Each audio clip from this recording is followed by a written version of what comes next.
Hey everyone, this is Paul from Eyesuck At Gaming. So we're heading on vacation real quick. Really not much of a vacation, more of a family meeting of sorts. And I wanted to drop this off real quick. This is a character that I've been playing since level 1. I have not farmed it. I have not taken any shortcuts other than that I have funded him with sets starting with like level 10 or so. I mean, whatever sets you can get at level 10. It is done. Almost. I don't have tier 4 in anything, and I don't have tier 3 in everything regarding my incarnates. That all being said, I did want to put this out there and give you my impression regarding what Psionic Melee and Psionic Armor actually are from a functional perspective. There's probably other ones out there regarding the guides for these two combinations. I don't know. I don't have time to look, but hopefully this helps. I can't show you guys the mids because my mids is still failing since the last update. So we'll just walk through the build itself, and then we'll kind of see what it looks like regarding party and regarding solo. So my current build, as it is, I've got 1, 2, and 5 for titanium coating and psychic wall. Impenetrable mind, I'm running 1, 5, and 6. Feel free to pause this if you want to copy it. I'd normally be able to put this online somewhere. Unfortunately, without being able to open mids, I can't share it. So we're looking at 1, 2, and 5 here as well. Psychokinetic barrier, we're running the full set of preventative medicine. For consumed psyche, we are running 2, 3, and 5. Plus we're running power transfer with a chance to heal self. Or of Insanity. This is kind of a off-the-board one. We're running Cupid's Crush, the full set. Imposed Presence, we're running 1 Luck of the Gambler, we're running Chance for Buildup, and we're running also Chance for Psionic Damage for Imposed Presence.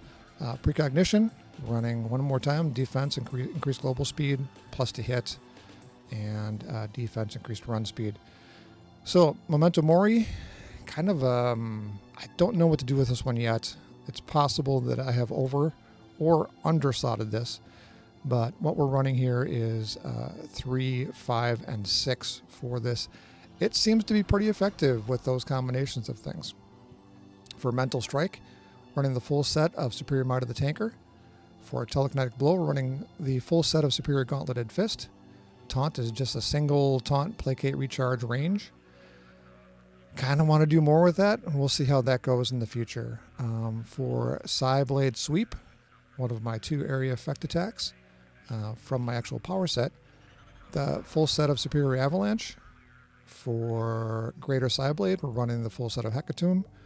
For Mass Levitate, we're running the full set of Armageddon. And over here, we're running 2 slots for health, one of them which is Numinous Convalescence number 6, and also Miracle.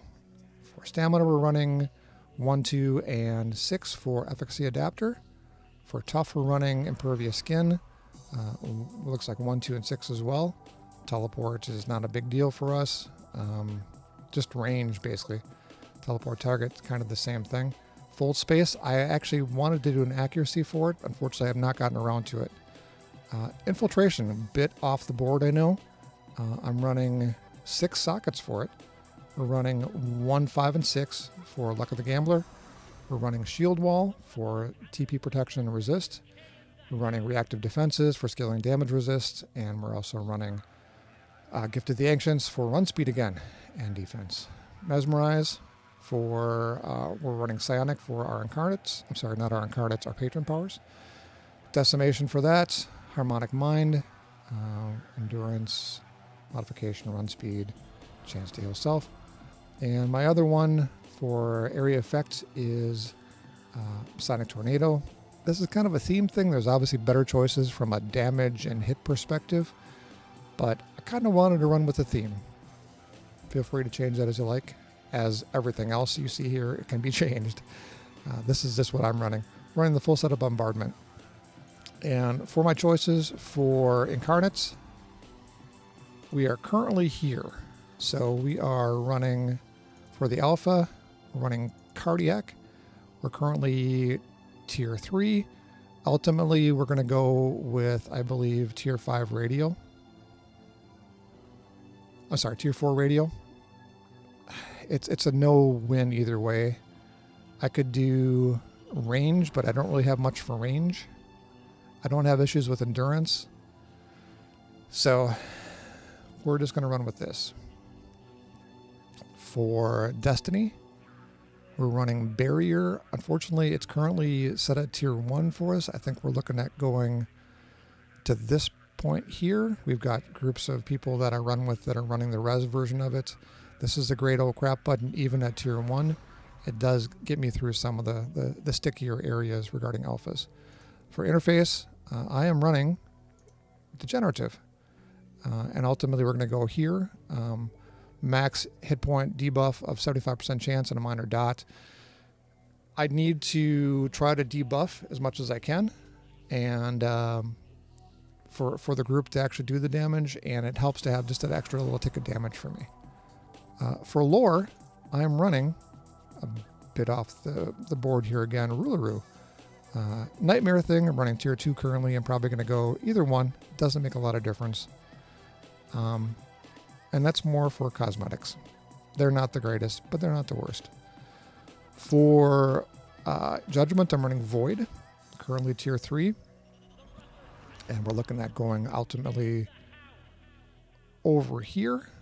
We're going to reduce the damage of the affected target for a short time.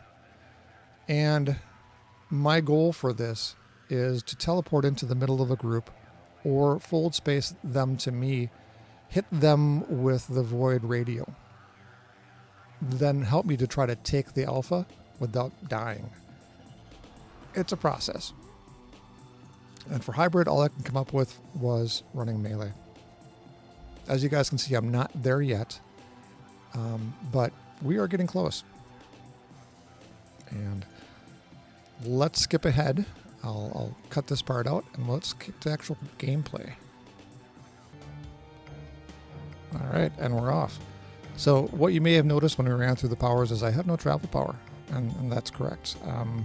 A lot of my, well, half of my tankers approximately don't have travel powers. And I just make do with either teleportation from mission to mission, some sort of actual travel speed boost, such as acrobatics or something similar. And then jetpacks or rocket sleds or whatever we have from once I have enough money to actually buy one. So before we go in, I'm currently set at 2 and 6. The challenge really never is too many mobs. It's the absorbing of the first alpha. And the other challenge is, as a tanker, to actually do enough damage. We're getting there slowly. We have about as good as we can go regarding our damage potential. It will get better as we get more incarnate levels and flesh things out for our level shift. So how does it work? It's a really good question. I don't know how it works. I've played this character for 50 levels, and the idea behind it is basically hit them with the alpha to keep them doing any sort of damage,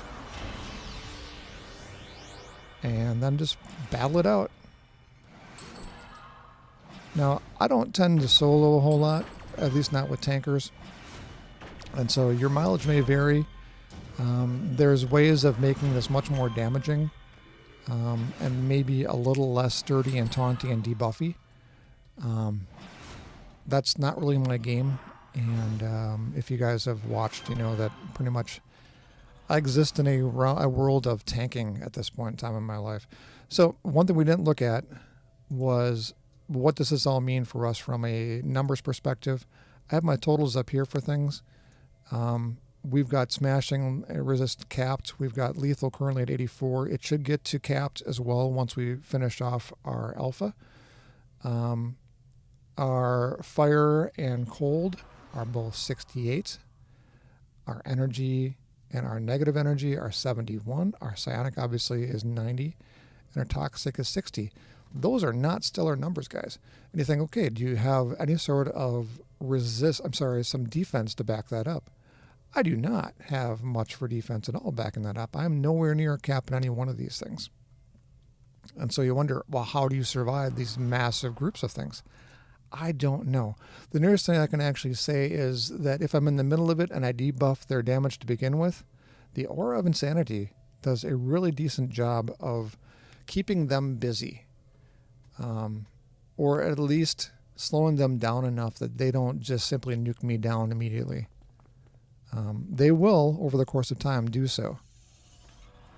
But let's take a look and see what we can do here.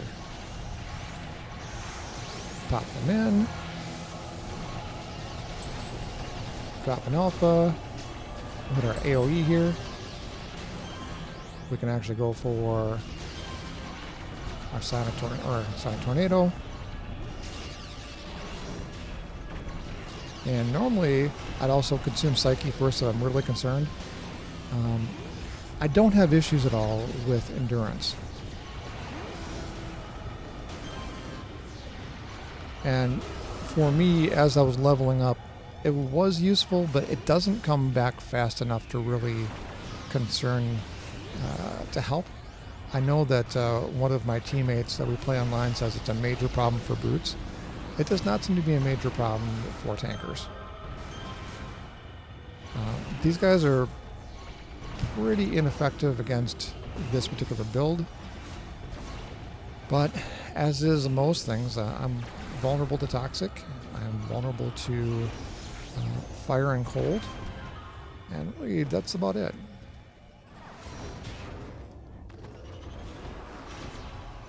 As you can see, I'm adding in about 1,100 points of an absorb every, well, let's see how many seconds. Every 25 seconds, give or take. So there's a lot of health if you consider how much resists are going on.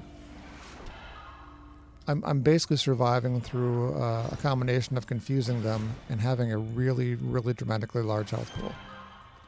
Effectively, a dramatically large health pool.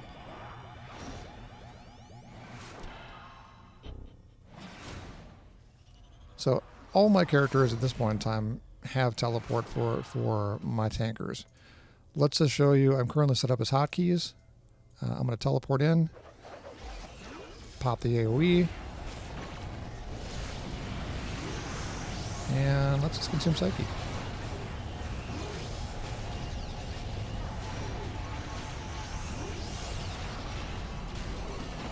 Now, I am not the be-all and end-all regarding this tanker. Obviously, there's not a lot of people out there that are currently running it. I know that a lot of people were playing with a new controller, and they're doing combinations of things regarding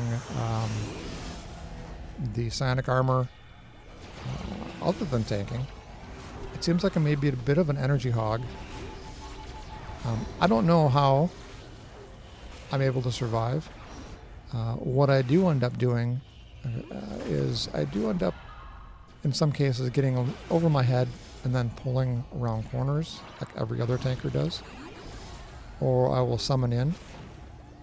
These guys want to hit me from distance. Let's run around. Pull in. There we go.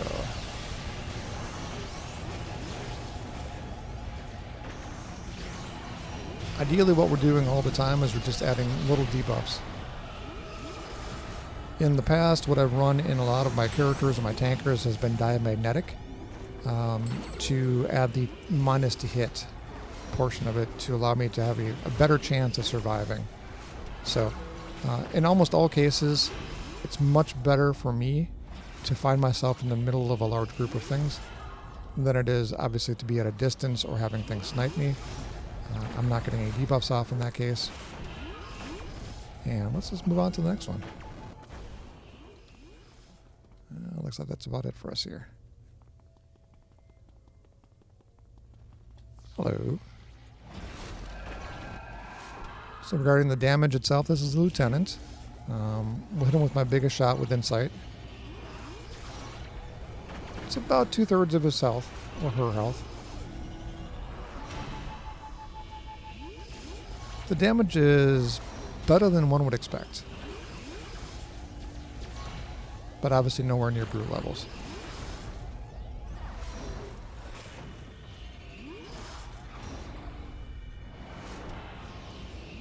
That guy has a lot of heals. There we go. So this is my, I don't know, 10th or 12th level 50 with some sort of bonus to my veteran levels. Where would I rank this? I don't know. The toughest character I've had from a tanking hard targets has actually, believe it or not, been my shield tanker running Street Justice. And I've actually been able to stand against the Labyrinth Minotaur kind of indefinitely with that character. I have not tried it yet with this one. Best all-around tanker I have currently, I would say, is going to be my non-granite form stone tanker. And that is a very sturdy tanker. But I would say this is possibly top 5 for reasons I cannot possibly tell you.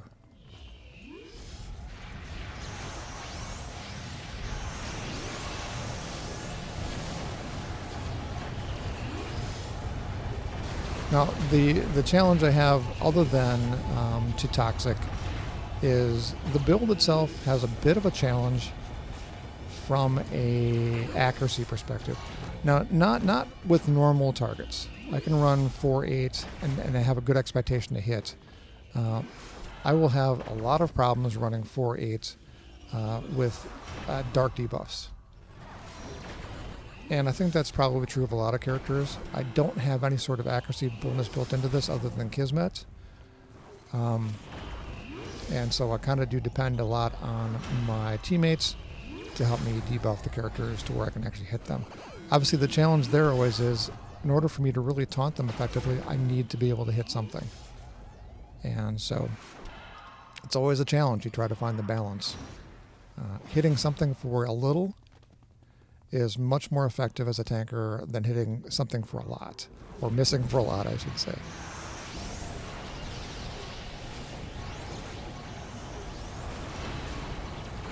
Alright.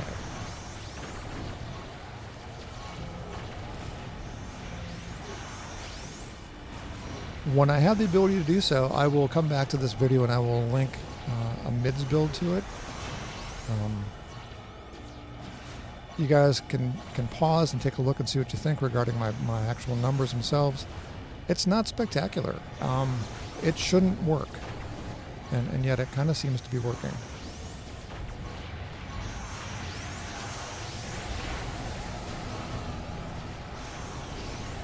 And I know some people don't really care for Void. Again, it's, for me, I was looking more at debuffs than anything else. Maybe not the best strategy from a solo perspective, but for big pulls with multiple large groups on 4-8, it's the best chance I have of not only keeping myself alive, but keeping the attention on me so that the group stays alive. But with that, I'll let you go. You guys have a great week. I hope to see you guys again, not streaming this weekend, or probably next weekend, but the week after that. If you have any questions, drop them in the comments. If you hate the build, let me know. If you like the build, let me know. If you have any questions regarding the build, or any insights regarding how it manages to stay alive. In my mind, it's all through a bunch of debuffs and misdirection. And I kind of like that. I do. We'll have to see how it goes with Labyrinth once we get back. But with that, this is Paul from Eyesuck At Gaming signing off. You guys have a great week.